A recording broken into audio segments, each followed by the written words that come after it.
আসসালামু আলাইকুম প্রিয় শিক্ষার্থী, ইজি পাঠশালার পক্ষ থেকে আপনাদেরকে আরেকটি সুন্দর বাংলা ক্লাসের সেশনে স্বাগত জানাচ্ছি। আমি আহমেদ সোহাগ।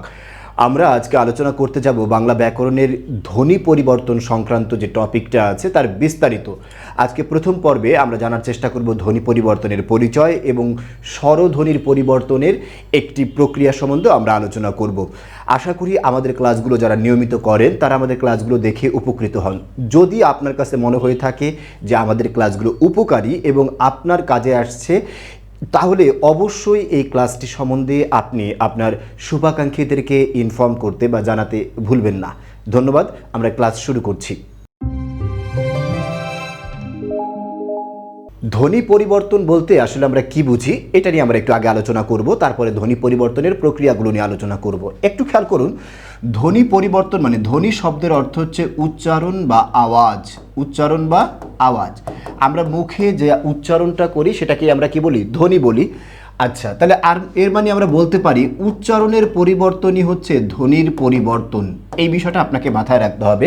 পাশাপাশি আরেকটা বিষয় মাথায় রাখতে হবে, উচ্চারণের পরিবর্তন হলেও সেখানে অর্থের পরিবর্তন নেই। অর্থের কোনো পরিবর্তন হবে না। একটু খেয়াল করতে হবে, অর্থের পরিবর্তন হবে না। তাহলে পরিবর্তন হবে কার? অনলি উচ্চারণের পরিবর্তন হবে। এটুকুই ধ্বনি পরিবর্তনের প্রধান কাজ। একটু খেয়াল করুন, যেমন খেয়াল করুন, আমরা একটা শব্দ লিখলাম পানি। এই যে পানি শব্দটা যে আছে, এই পানি শব্দটাকে নোয়াখালীতে আমাদের নোয়াখালীর যে বন্ধুরা আছে তারা সেটাকে কি উচ্চারণ করে? হানি। বলুন তো, এই হানি অর্থ কি মধু এখানে?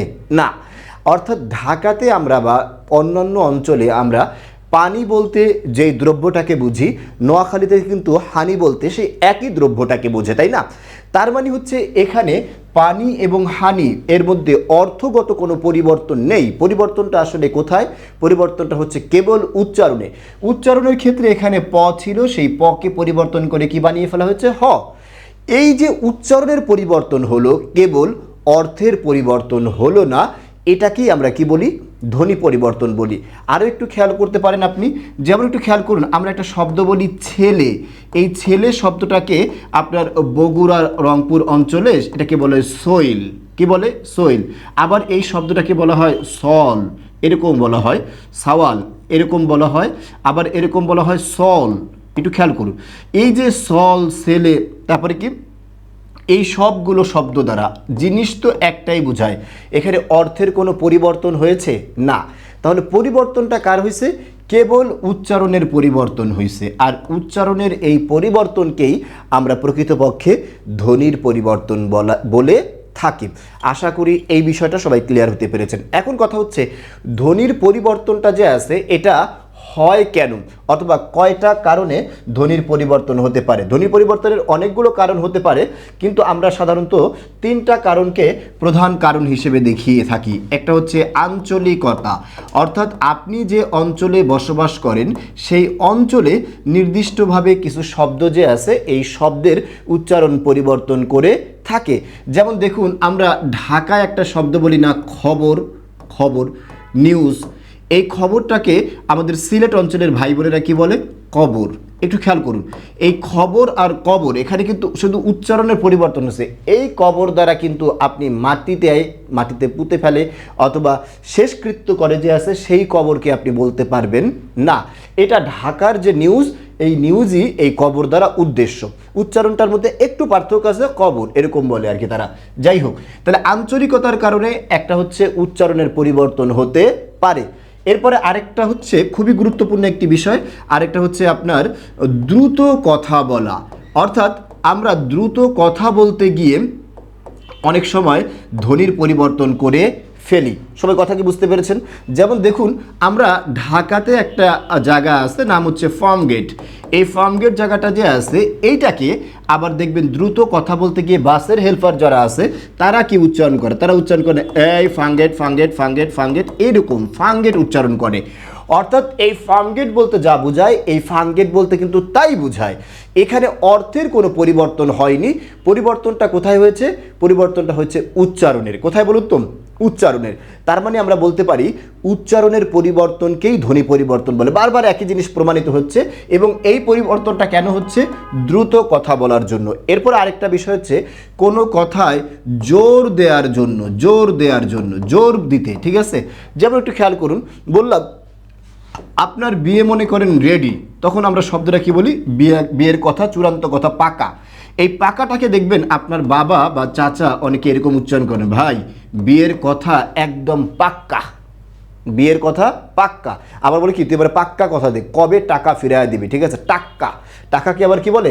টাক্কা। কবে টাক্কা ফিরায় দে, পাক্কা কথা দে, ঠিক আছে? টাক্কা। এই যে টাকা থেকে টাক্কা, এখানেও কিন্তু ঠিক একই রকমভাবে ধ্বনির পরিবর্তন হয়েছে, অর্থের না। তাহলে এই ধ্বনি পরিবর্তনটা কেন হয়েছে? জোর দেওয়ার জন্য। তাহলে আশা করি সবাই এই বিষয়টাকে বুঝতে পেরেছেন যে ধ্বনি পরিবর্তনের কারণ কয়টি হতে পারে? 3টি। এরপর এর মধ্যে একটা কি? আঞ্চলিকতা, দ্রুত কথা বলা, এবং আরেকটা হচ্ছে কোনো কথায় জোর বা তাকিদ দেয়া, গুরুত্ব দেওয়ার জন্য আমরা ধ্বনির পরিবর্তনটা করে থাকি। আশা করি এইটুকু আলোচনা সবাই মোটামুটি বুঝতে পেরেছেন। এরপরে আমরা আরেকটা বিষয় নিয়ে জানবো, সেটা হচ্ছে ধ্বনি কয় ধরনের? 2 ধরনের। একটা হচ্ছে স্বরধ্বনি আর আরেকটা হচ্ছে কি?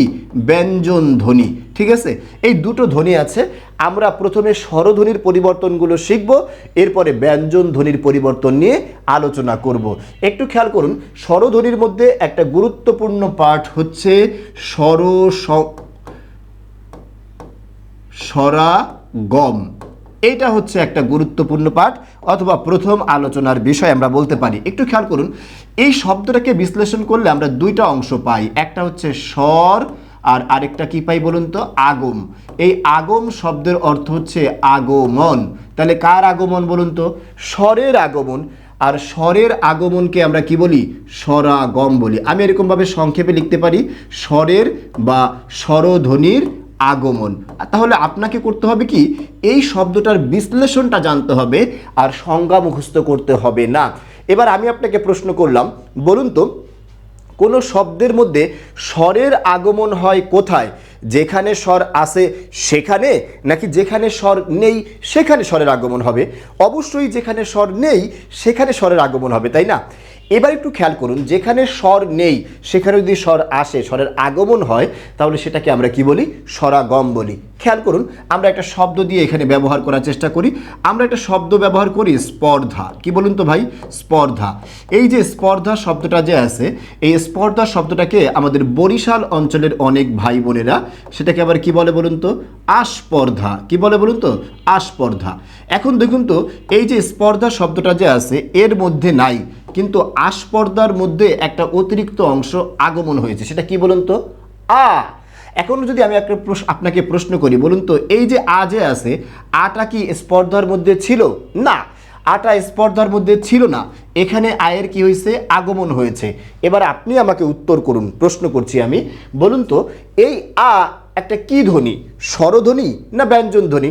খুব সহজ কথা, এটা একটি স্বরধ্বনি। তাহলে এখানে আগমন হয়েছে কার? স্বরধ্বনির না ব্যঞ্জন ধ্বনির? অবশ্যই স্বরধ্বনির আগমন হয়েছে বা স্বরের আগমন হয়েছে। এখানে স্বর ছিল না, এখানে স্বরের আগমন হয়েছে, তাই এটাকে আমরা কি বলবো? স্বরাগম। সবাই আশা করি বিষয়টা বুঝতে পেরেছেন। আরও একটা শব্দ খেয়াল করুন, খুবই প্রচলিত শব্দ, আমরা প্রায় ব্যবহার করে থাকি। আমরা একটা শব্দ বলি স্টেশন। কি বলি বলুন তো? স্টেশন।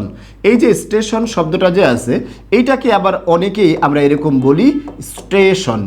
স্টেশন, স্টেশনকে কি বলি? স্টেশন। এবার এখানেও খেয়াল করুন একই কাজ হয়েছে কিনা। স্টেশন শব্দের মধ্যে নাই, কিন্তু স্টেশনের মধ্যে একটা অতিরিক্ত অংশ ই, স্বরের আগমন হয়েছে।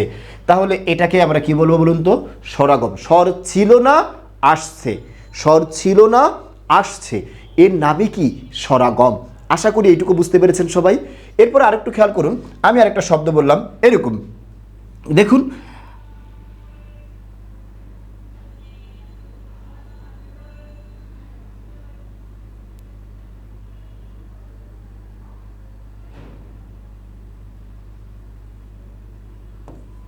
রাত একটা শব্দ আছে। এই রাত শব্দটা যে আছে এইটাকে আমরা অনেকে আবার উচ্চারণ করি কি বলুন তো? রাইত। খেয়াল করছেন বিষয়টা? দেখুন তো এখানে রাত শব্দের মধ্যে নাই, কিন্তু রাইতের মধ্যে একটা অতিরিক্ত অংশ আসছে কিনা? আসছে। খেয়াল করে দেখেন, আমি আবার একটা শব্দ লিখলাম আজ। এই যে আজ শব্দটা যে আছে না, এখানে আজ শব্দটা যে আছে এইটার উচ্চারণটা আমরা প্রায়ই অনেকে এরকম উচ্চারণ করি আইজ। খেয়াল করছেন বিষয়টা? আপনি এবার দেখুন তো, আজ শব্দের মধ্যে নাই, কিন্তু আইজের মধ্যে একটা অতিরিক্ত অংশ আসছে কিনা। সেই অতিরিক্ত অংশটা কি? ই। এই যে ই যে আসছে, এই ইটা একটা স্বর না ব্যঞ্জন? অবশ্যই একটা স্বর। এটা কি মূল শব্দের মধ্যে ছিল? না। তাহলে এটার এখানে কি হয়েছে? আগমন হয়েছে। আর স্বরের আগমনকে আমরা কি বলি? স্বরাগম বলে থাকি। আশা করি বিষয়টা সবাই বুঝতে পেরেছেন। আচ্ছা, এরপর আরও খেয়াল করুন, আমরা আরও কয়েকটা উদাহরণ দেখব। আমি একটা শব্দ লিখলাম হচ্ছে আশ। এই যে আশ শব্দটা যে আছে না, এই শব্দটাকে আমরা আবার কি বলি অনেক সময়? আশা। খেয়াল করুন তো, এখানে আশ শব্দের মধ্যে নেই, কিন্তু আশা শব্দের মধ্যে একটা অতিরিক্ত অংশ আসছে। আবার ঠিক খেয়াল করুন, দিশ থেকে আমরা একটা শব্দকে কি বলি? দিশা। এখানে একটু খেয়াল করলে দেখবেন যে দুটো শব্দের মধ্যে আমরা দেখতে পাই শব্দের শেষে একটা অতিরিক্ত আ যুক্ত হয়েছে। এই যে আটা আসছে, আমি যদি আপনাকে প্রশ্ন করি, বলুন তো এই যে আ, এই আটা স্বর না ব্যঞ্জন? অবশ্যই এটা স্বর। এটা কি মূল শব্দের মধ্যে ছিল? না, এটা মূল শব্দের মধ্যে ছিল না। এটা এখানে অতিরিক্ত আগমন হয়েছে। তার মানে এটাকে আমরা কি বলবো? স্বরাগম বলবো। অর্থাৎ স্বর ছিল না, স্বরের আগমন হয়েছে, এটাকে আমরা কি বলবো? স্বরাগম বলবো। আর যদি এরকম হয় স্বর আসে চলে যায়, তাহলে সেটাকে কিন্তু আমরা স্বরলোপ বলবো। এটা একটু মাথায় রাখতে হবে। এখন আমি আপনাকে প্রশ্ন করলাম, বলুন তো এখানে যে স্বরের আগমন হয়েছে, এখানে স্বরের আগমন হয়েছে, এখানে স্বরের আগমন হয়েছে, সবগুলো শব্দের ক্ষেত্রে স্বরের আগমন কি একই জায়গায় হয়েছে? না। দেখুন, এখানে স্বরের আগমন হয়েছে শব্দের কোথায়? প্রথমে। এখানে আগমন হয়েছে মাঝে, আর এখানে আগমন হয়েছে শেষে। খেয়াল করছেন বিষয়টা? শব্দের প্রথমে যদি স্বরের আগমন হয়, সেটাকে আমরা কি বলবো বলুন তো? আদি স্বরাগম। শব্দের মাঝে যদি স্বরের আগমন হয়, সেটাকে আমরা বলবো মধ্য স্বরাগম। শব্দের শেষে এখানে স্বরের আগমন হয়েছে, তাই এটার নাম হচ্ছে অন্ত স্বরাগম। এই অন্ত বানানে কিন্তু জ ফলা আছে, এটা একটু সবাইকে খেয়াল করতে হবে। তাহলে সবাই আশা করি আদি স্বরাগম, মধ্য স্বরাগম এবং অন্ত স্বরাগমের যে বিষয়টা আছে, এটা পুরোপুরি ক্লিয়ার হতে পেরেছেন। যদি এইটুকু ক্লিয়ার হন, তাহলে আমরা আরেকটু বাড়তি আলোচনা করব। সেই বাড়তি আলোচনাটা কি, সেটা এই জায়গায় খেয়াল করুন একটু। যেমন দেখুন, আমরা একটা শব্দ বলি প্রীতি। কি বলি বলুন তো? প্রীতি। এখন এই প্রীতি শব্দটা যে আছে, এইটাকে আবার দেখবেন আমাদের কি বলা যায়, অনেক অঞ্চলে আমরা এটাকে প্রীতি উচ্চারণ করি, তাই না? দেখুন তো, এই প্রীতি শব্দটা যে আছে, এর মধ্যে এখানে একটা স্বর আছে রস্বই, রয়ে একটা স্বর আছে রস্বই, তয়ে একটা স্বর আছে কি? রস্বই, তাই না? এটাকে বিশ্লেষণ করলে আমরা কিন্তু এইরকম পাই। এরপর একটু খেয়াল করুন তো, এখানে রস্বই আছে কয়টা? দুইটা। মানে একটা দীর্ঘই আছে প্রীতি। এই একটা স্বর আছে, এখানে একটা স্বর আছে দীর্ঘ ই, আর এখানে একটা স্বর আছে। তাহলে ছিল তিনটা স্বর, কিন্তু তার মধ্যে আছে কয়টা? একটা। আর একটা স্বর এখানে নাই। খেয়াল করছেন বিষয়টা? তাহলে একটা স্বর এখানে কি হয়েছে? লোপ পেয়েছে। এটুকু খেয়াল করছেন? আবার যদি এরকম হয়, আমরা শব্দটাকে এরকমভাবে লিখলাম, মনে করেন শব্দটাকে এরকমভাবে লিখলাম প্রীতি, বুঝে নেবেন ভালো করে। প্রীতি, এই প্রীতি শব্দটা যে আছে, এই শব্দটা থেকে যদি আমরা শব্দটাকে এরকম বানাই, পি রি তি, এরকম বানাতে পারি কিনা? অবশ্যই বানাতে পারি। খেয়াল করছেন বিষয়টা? এই প্রীতি শব্দটাকে আমরা প্রীতি বানাতে পারি। এখানেও ঠিক সেম কাজ হয়েছে কিনা উল্টা দিলে আপনি বুঝবেন। কারণ এখানে একটা স্বরধ্বনি আছে কি? দীর্ঘই, আরেকটা স্বরধ্বনি আছে রস্বই। তাহলে কয়টা স্বরধ্বনি হলো? দুটো। এই দুটো স্বরধ্বনির পরিবর্তে এখানে কয়টা স্বরধ্বনি আছে? এখানে একটা স্বরধ্বনি আছে, এই একটা স্বরধ্বনি আছে। আরেকটা স্বরধ্বনি কিন্তু এখানে অতিরিক্ত আগমন হয়েছে, সেটা কি? রস্ব ই। সবাই খেয়াল করছেন বিষয়টা? এই যে একটা স্বরের আগমন হয়েছে, এটাকেই আমরা কি বলবো? এখানে স্বরাগম।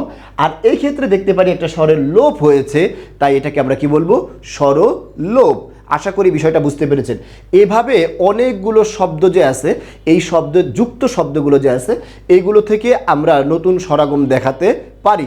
যেমন একটু খেয়াল করুন, আমরা একটা শব্দ লিখি মুক্তা। এই মুক্তা শব্দটা যে আছে, এই শব্দটাকে আবার এরকম উচ্চারণ করে অনেকে, মুকুতা। একটু খেয়াল করুন তো, মুক্তা শব্দটা যে আছে, এটাকে বিশ্লেষণ করলে আমরা এখানে কি পাবো? এটাকে বিশ্লেষণ করলে আমরা একটু বিশ্লেষণ করে নিলাম, তাহলে সুবিধা হয়। ম হসন্ত যোগ রস্যউ যোগ ক হসন্ত যোগ ত তারপরে কি আছে হসন্ত যোগ আ, এরকম আছে না বলুন তো? এটাকে বিশ্লেষণ করলে আমরা এরকম পাই কিনা? আর এই মুকুতা যে আছে এইটাকে বিশ্লেষণ করলে আমরা কি পাই, এটা একটু খেয়াল করবেন। এই বিশ্লেষণটা যদি আপনি বুঝে ফেলেন তাহলে ধ্বনি পরিবর্তনটাকে আপনি পুরোপুরি ক্লিয়ার করতে পারবেন। আচ্ছা, এখানে হসন্ত, কয়ে হসন্ত, তারপর হচ্ছে কয়ের সাথে রস্যও ছিল না, সেই রস্যটা ব্যবহার করলাম, তারপরে ত আছে হসন্ত, আবার এখানে কি আছে আ আছে, তাই না? এবার একটু খেয়াল করুন তো, এই যে শব্দটা যে আছে এই শব্দটাকে বিশ্লেষণ করে আমরা এখানে কয়টা ম পাইছি? এই ম, এই ম, এই রস্যৌ, এই রস্যৌ, এই ক, এই ক, সবগুলো ঠিক আছে কিনা বলুন তো? এখানে ত আর এখানে ত, এটা ঠিক আছে, এখানে আ আর এখানে আ ঠিক আছে। এই যে রস্যৌটা যে আছে এই রস্যৌটা কি উপরের অংশে ছিল? না। খেয়াল করছেন? এই সমস্ত শব্দগুলো আসলে আপনারা বেশি থতমত খেয়ে যান এবং গুলিয়ে ফেলেন যে এটা কিভাবে হইলো, বুঝে উঠতে পারেন না। আপনি এইভাবে টোটালি পুরো শব্দ দুটাকে পাশাপাশি রেখে বিশ্লেষণ করবেন। আমি যেভাবে পাশাপাশি দেখাইছি আপনারা উপরে নিচে করে, আপনি এরকম পাশাপাশি রেখে উপরে নিচে করে এটাকে বিশ্লেষণ করে ফেলবেন, তাহলেই দুটোর মধ্যে পার্থক্যটা কি হয়েছে এটা আপনি খুব চমৎকারভাবে নিজেই নিজেরটা বুঝতে পারবেন, আর অন্যদিকে খেয়াল করতে হবে না। আশা করি বিষয়টা আমি ক্লিয়ার করতে পেরেছি। দেখুন, এই যে উটা যে আছে এই উটা কিন্তু উপরে ছিল না, রস্য উটা, এই রস্য উ ছিল না, রস্য একটা স্বর, সেই স্বরের এখানে কি হয়েছে? আগমন হয়েছে। তাহলে এটাকে আমরা কি বলবো তখন? স্বরাগম বলবো। আশা করি এই বিষয়টা পুরোপুরি সবাই ক্লিয়ার হতে পেরেছেন। যদি এটুকু ক্লিয়ার হতে পারেন তাহলে ইনশাল্লাহ আমরা পরবর্তী অংশে যাচ্ছি, সেখানে আমরা আবার আরেকটা নতুন বিষয় নিয়ে আলোচনা করব। একটু খেয়াল করুন, সেখানে আছে হচ্ছে স্বরলোপ। আমি যদি আপনাকে প্রশ্ন করি বলুন তো লোপ শব্দের অর্থ কি, আপনি উত্তর কি দিবেন? যে অবশ্যই লোপ শব্দের অর্থ কি? বাদ যাওয়া বা চলে যাওয়া, এরকম না? তাহলে কার লোপ? স্বরের লোপ। তার মানে একটা স্বরধ্বনি যে আছে সেই স্বরধ্বনির লোপ হবে বা স্বরধ্বনি বাদ যাবে। এখন আমি যদি আপনাকে প্রশ্ন করি বলুন তো একটা স্বর লোপ হবে বা বাদ যাবে কোত্থেকে? যেখানে স্বর আছে সেখান থেকে, না যেখানে নাই সেখান থেকে? অবশ্যই যেখানে স্বর নাই সেখান থেকে স্বর লোপ পেতে পারে না, বরঞ্চ যেখানে স্বর আছে সেখান থেকে স্বর লোপ পেতে পারে। আমি আশা করি বিষয়টা বোঝাতে পেরেছি। তার মানে হচ্ছে একটা শব্দের স্বরধ্বনি আছে, যদি স্বরধ্বনি লোপ পেয়ে যায় তাহলে সেটাকে আমরা কি বলবো? স্বরলোপ বলবো। আশা করি বিষয়টা সবাই ক্লিয়ার হতে পেরেছেন। এবার কয়েকটা উদাহরণ দেখলে আপনি আরও বিষয়টা স্পষ্ট হতে পারবেন। যেমন দেখুন, আমরা কিছুক্ষণ আগে একটা শব্দ দেখেছিলাম আস্পর্ধা। কি দেখেছিলাম বলুন তো? এই আস্পর্ধা শব্দটা যে আছে এই আস্পর্ধা শব্দটাকে আমরা আবার কি বলি বলুন তো? স্পর্ধা। দেখুন ভালো করে, আস্পর্ধাকে আমরা কি বলি? স্পর্ধা, তাই না? বলুন তো এই আস্পর্ধার মধ্যে আছে কিন্তু স্পর্ধার মধ্যে চলে গিয়েছে, এরকম একটা স্বর কি? আ।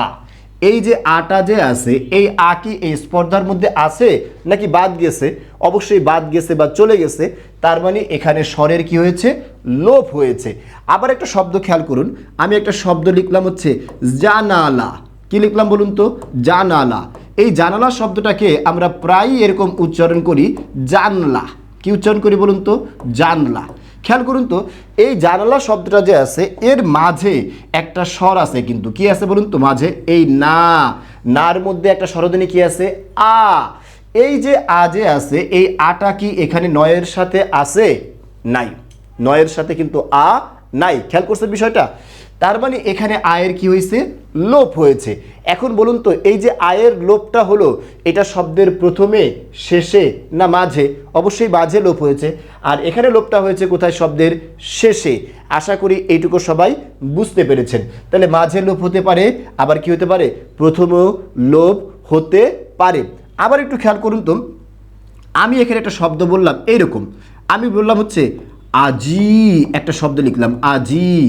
আপনি এবার আগে এই বিষয়টা ক্লিয়ার হন যে আজির মধ্যে যে রস্য ইকার আছে এই রস্য ইকারটা জয়ের আগে আছে নাকি জয়ের পরে আছে, এটা হচ্ছে আপনাকে আগে পুরোপুরি ক্লিয়ার হতে হবে। এই আজির মধ্যে রস্য ইটা জয়ের আগে আছে নাকি পরে আছে?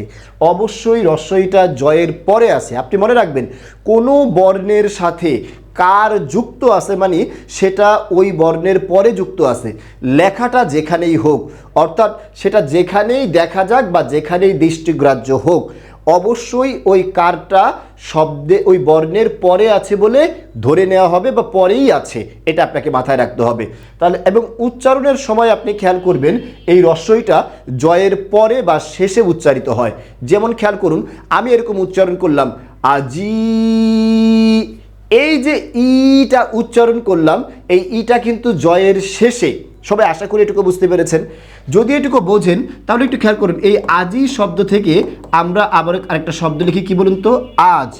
এখানে আপনাকে একটা বিষয় মাথায় রাখতে হবে, সেটা হচ্ছে আজির মধ্যে রস্ব ই ছিল শব্দের শেষে, সেই রস্ব ই কি এখানে আছে নাকি লোপ পেয়ে গেছে? অবশ্যই লোপ পেয়ে গেছে। খেয়াল করছেন বিষয়টা? এই যে লোপ পেয়ে গেছে, এই স্বর লোপ পেয়েছে এখানে শব্দের প্রথমে না শেষে, শেষে লোপ পেয়েছে, তার মানে এখানে শেষে স্বরের লোপ হয়েছে। এটাও 3 প্রকার। শব্দের শেষে স্বরের লোপ পেলে সেটাকে আমরা বলি কি, অন্ত স্বরলোপ। আর শব্দের মাঝে স্বরলোপ পেলে সেটাকে আমরা বলি মধ্য স্বরলোপ। আবার যেটা আছে শব্দের প্রথমে স্বরের যদি লোপ পায় তাহলে সেটাকে আমরা কি বলি, আদি স্বরলোপ। সবাই আশা করি বিষয়টা বুঝতে পেরেছেন। এরপরে আরেকটা বিষয় আপনাকে মাথায় রাখতে হবে, এই যে স্বরলোপ যে আছে, স্বরলোপের আরও একটা কিন্তু ব্যাকরণিক নাম আছে বা পরিবর্তিত রূপ আছে। সেই নামটা হচ্ছে সম্প্রকর্ষ। কি নাম বলুন তো ভাই? সম্প্রকর্ষ। পরীক্ষায় প্রায়ই দেখা যায় এই জায়গা থেকে প্রশ্ন এসে থাকে, ঠিক আছে? সম্প্রকর্ষ।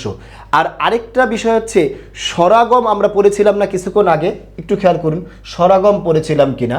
এই যে স্বরাগমটা পড়েছিলাম, এর মধ্যে মধ্য স্বরাগমটা যে আছে, এর আরেকটা নাম হচ্ছে স্বরভক্তি। কি নাম বলুন তো? স্বরভক্তি। এটা আপনাকে মাথায় রাখতে হবে। এর আরও একটা নাম আছে বিপ্রকর্ষ।